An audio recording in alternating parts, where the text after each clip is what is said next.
Being a young man who is 19 years old, I thought it would be interesting to put a video together regarding the recent headlines looking at national service and conscription.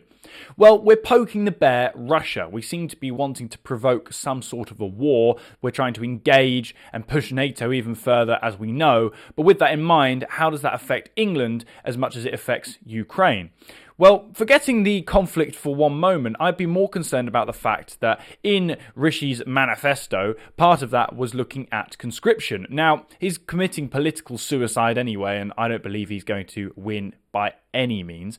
But that doesn't mean that there's not some strange motivation to push this kind of message through the media.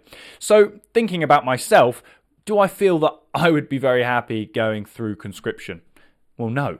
I mean, I don't support the war in Ukraine. I'm not necessarily pro-Putin, but I'm definitely not pro-NATO. And I think if you're pushing towards someone else's territory, it's no surprise that they're going to fight back. So if they come to me and they say, I want you to fight in our war, I'm simply going to say no.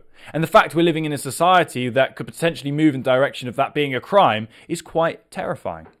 I mean, I know plenty of young men who may actually benefit from a bit of national service. So I'm not too concerned about the fact that men might have to sleep in a hole for the night or learn how to make a fire from sawdust. But I am more concerned about the motivation as to why the political parties may want to push that forward. Recently, Andrew Bridgen MP did an interview where he said Rishi Sunak wants to lose this election as he doesn't want to be a wartime Prime Minister. Rishi wants out. We are actually at war with Russia now.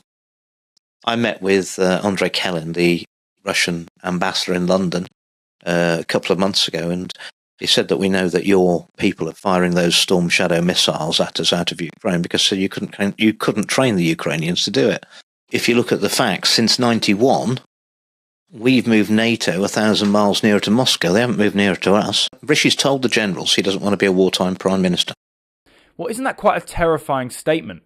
But the mainstream media, yet again, will not promote this, will not talk about this. I really do feel for my generation, especially young men who have just had the last 4 years utterly disrupted by lockdowns, COVID, etc. Their education system dismantled and then have to see every single day more and more pointing towards a greatly dystopian future. And now as young men, we're being told we may have to be conscripted into the military to go and fight a war that we don't want any part of. You see, during World War I, you were given a white feather if you rejected going into the military. Well, I can tell you now that I'd be very happy to be given a white feather because I'm so reluctant to be part of their chess game where they just navigate pawns across a board, careless of the results, only interested in lining their own pockets and pushing us into a very disturbing world.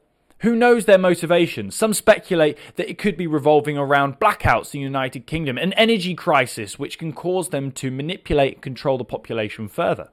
I mean, if you read 1984, there's a fake war happening during the entirety of the book. Is this another creepy Orwellian prediction? Who knows? But it's something we should be deeply concerned about and something we should be prepared for. To end this video on a more positive note, I believe there are plenty of young men who are more aware of the fact that this is less of us defending ourselves but more an attack on Russia. This is my opinion and I'd love to hear what people have to say in the comment section. I thought it'd be interesting to put a video together considering I am a young man and I wholly reject the war in Ukraine and I'm very skeptical and dubious about political motivations. Thank you for watching this video. Please leave a comment, subscribe, and please go over to my social medias which are left in the description and give me a follow. That'd be greatly appreciated. Thank you very much.